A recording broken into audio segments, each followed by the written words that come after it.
박사 세무님께서는 여기에 무슨 일로 오셨나요? 이 첫째가 여기 국회의사당이 하도 흉당이다라고 해서, 왜냐면 국회의사당만 들어가면 이상하게 사람네들이 이상하게 돌변한다고 그래갖고서요, 오늘 국회의사당 이 과연 명당인가 흉당인가를 확인하러 왔어요. 그러면 명당인가 흉당인가를 바로 한번 확인해 볼게요. 국회의사당 할 때 보면 이렇게 우측으로 돌아요. 우측으로. 그 다음에 저 좌편 태극기 있는 부분, 정중앙 부분, 이렇게 하면 국회의사당은 엄연히 명당이라는 증거가 나와요. 이렇게 우측으로 돌아요. 이렇게. 예, 자체가. 예. 그래서 흉당인가 명당인가를 정확하게 확인하러 왔어요. 국회의사당 풍수적으로 어떤 자리인가요? 첫째, 국회의사당은 풍수학적으로 용여의주 자리라고 할 수 있어요.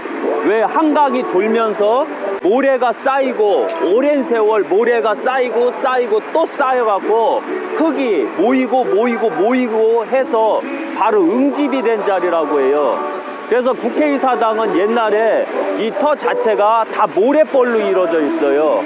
그런데 모래벌로 이루어져 있는데 캐고 했는데도 또 다시 모래가 더 쌓여갖고 이 엄청나게 면적이 넓은 형태의 면적을 갖게 됐어요.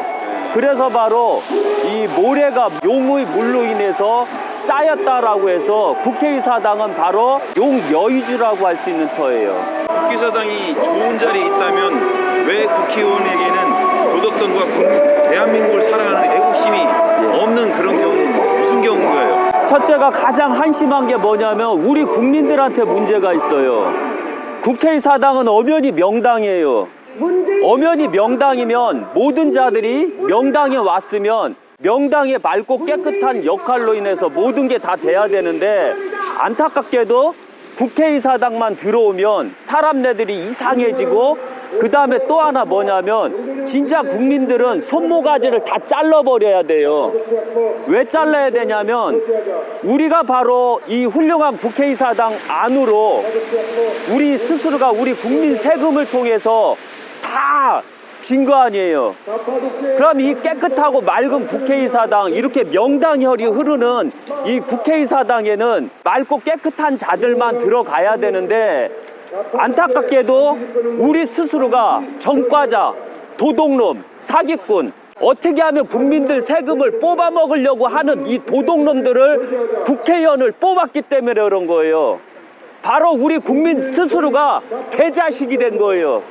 우리 국민 스스로가 쌍놈이 됐던 거예요. 만약에 다음 선거 때에도 전과자, 도덕성에 문제가 있는 자, 범죄자, 사기꾼, 도둑놈들을 다시 국회의원을 뽑게 된다면 우리 스스로가 한번 생각해 보셔요. 어떤 당은 거의 60%에서 70%가 다 전과자예요. 60%가 다 사기꾼이고 다 도둑놈들이에요. 그들을 우리 스스로가 뽑아놓고서 무슨 우리가 과연 대한민국을 이끌어 나가는데 희망이 있겠느냐 이거죠. 과연 저 도둑놈 수굴에 도둑놈들이 다 들어갔어요. 그럼 과연 그 도둑놈들은 깨끗할까요? 더러울까요? 그 도둑놈들은 저 국회에서 과연 어떻게 하고 있을까요? 우리 국민 세금을 못 써서 안달인 형태로 만들어 놔요. 우리 국민 세금들을 어떻게 하면은 훔쳐갈까? 우리 국민들 세금들을 어떻게 하면 함부로 쓸까? 이런 형태로 국회를 운영하고 있어요. 국회는 바로 국민을 위한, 국민을 위해서 살아야 되는 국회가 돼야 되는데, 안타깝게도 국회 자체가 대한민국을 말살하고 대한민국을 죽이고 대한민국의 도덕성을 말살시키는 것들이 바로 저 대한민국의 국회의사당에 우글우글거리고 있다는 점이에요. 그래서 바로 우리가 선거 때 투표를 똑바로 해야 되고 우리 스스로가 명확하게 해야 된다는 점 잊지 말아야 돼요. 또 다음 국회 선거 때, 지방자치 선거 때 또 도둑놈을 뽑을 건가요? 또 사기꾼을 뽑을 건가요? 또 도덕성에 문제가 있는 자를 뽑을 건가요? 또 빨갱이를 뽑을 건가요? 우리가 스스로가 결정해야 돼요.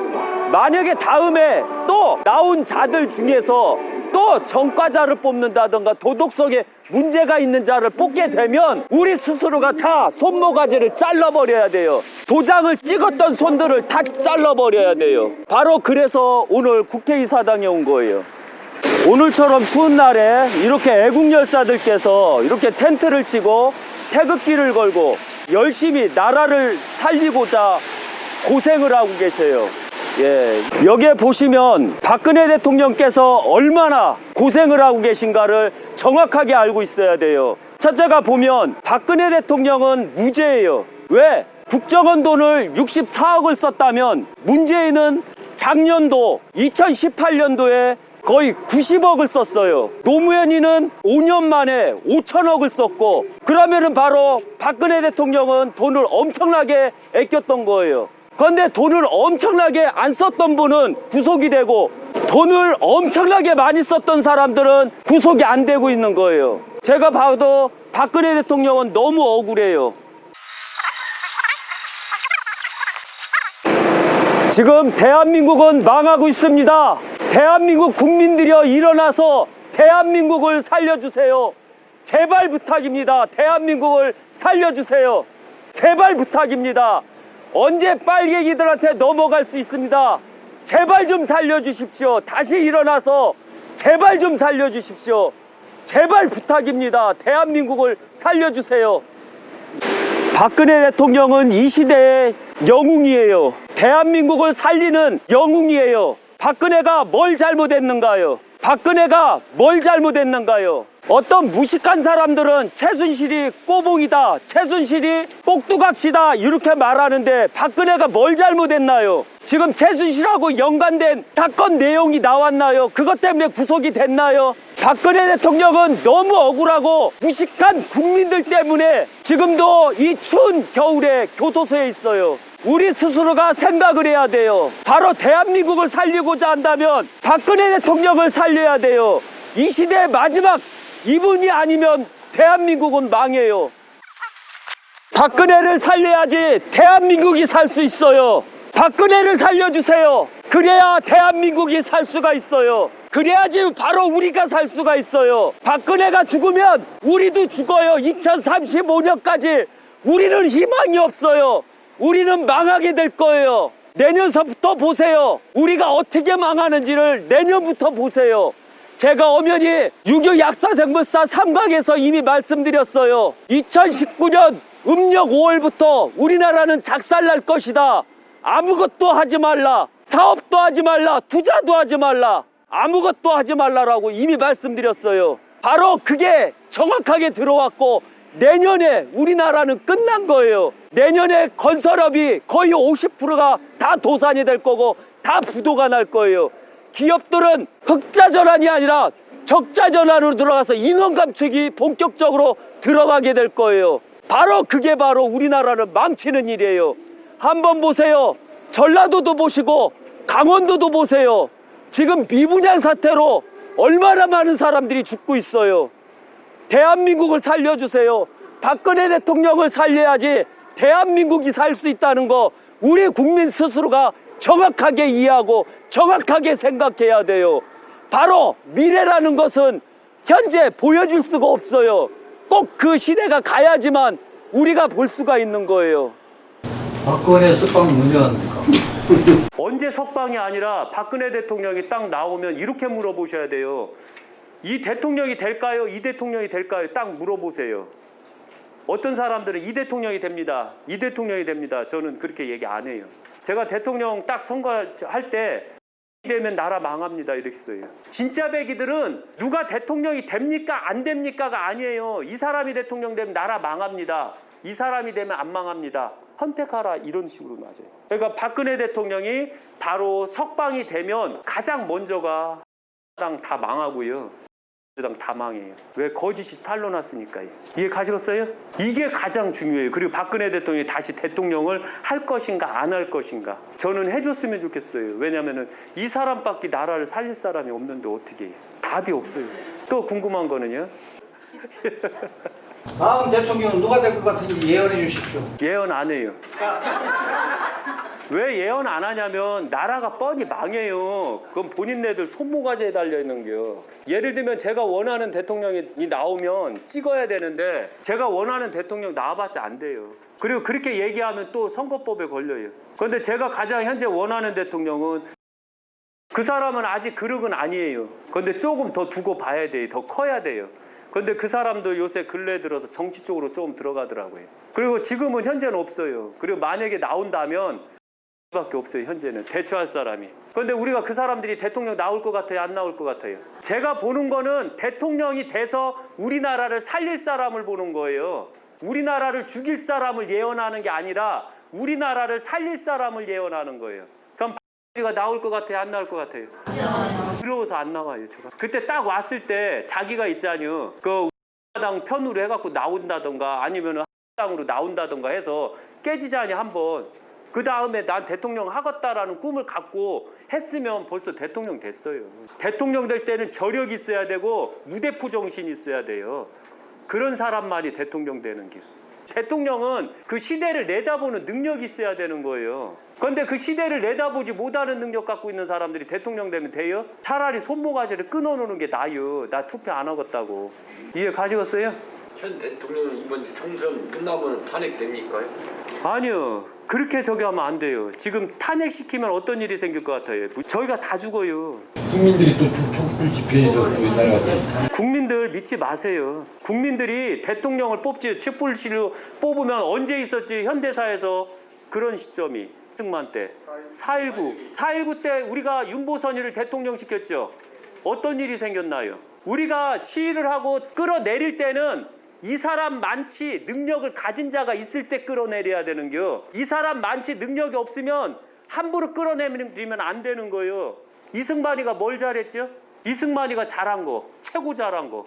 미국에서 원조 있잖아요. 끓여 모았잖아요. 원조를 잘 가져왔어요. 그때 우리나라 아시죠? 허벌판이고 그 산이 민둥산이었던 거 아세요? 아무것도 없었잖아요. 황폐화가 됐잖아요. 이승만 때도 그렇고 윤보선 때도 그렇고요. 그때 원조를 가장 잘 가져올 수 있는 자가 나오면 이승만을 끄집어 당겨야 되는데 안타깝게도 이승만처럼 원조를 가져올 사람이 없어요. 그리고 결국은 어떤 일이 생겼어요? 윤보선이가 딱 대통령 된 다음에 5.16 혁명이 그때 당시 기억나시는 분들 계세요? 5.16 혁명 이렇게 있을 때 그때 일본으로 가는 밀가루 6만 톤, 한국으로 원조로 들어오는 6만 톤 해갖고서 박정희 대통령이 일본에 가서 차관으로 빌려왔어요.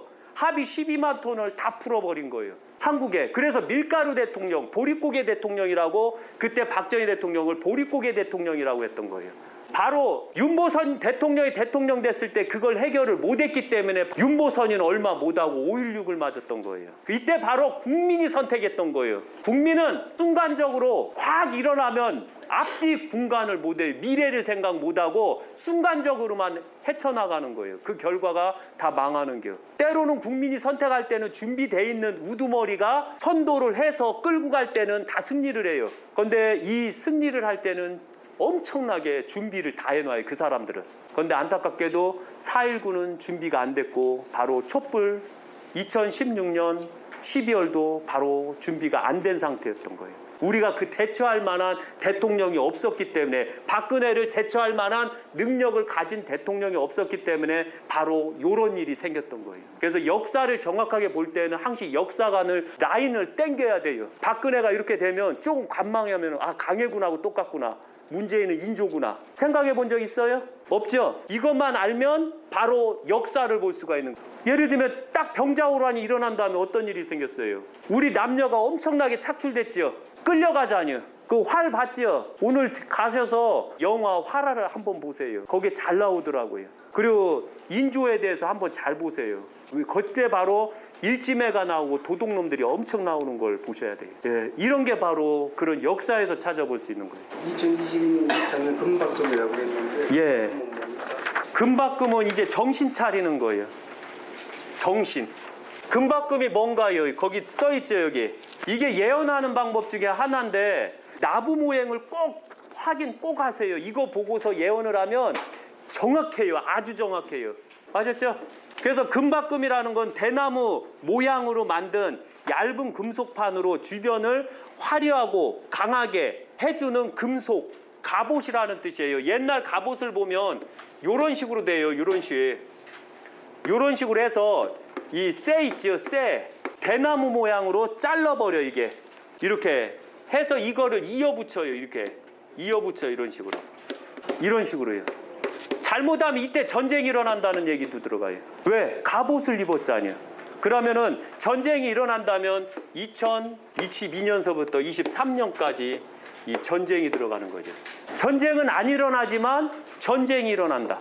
그래서 바로 여기서 보면 그제서야 감옥을 만들고 다 구속시키잖아요. 그러면 잘못하면 이거 민주지사들 다 작살나는 게 이거 억압한다는 뜻이요.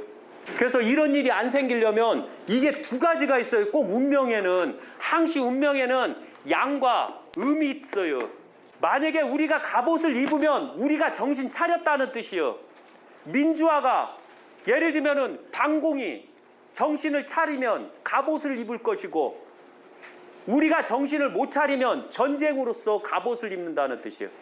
그래서 금박금 해갖고서 이 자체적으로 양쪽으로 갈 것이냐 음쪽은 우리가 선택을 하셔야 돼요. 그럼 어떻게 갔으면 좋겠어요? 그럼 지금 우리가 엄청나게 피 터지게 싸워야 돼요. 왜 싸워야 될까요? 우리가 정신을 차려야 되니까. 그런데 지금 정신 차리겠어요? 안 차리겠어요?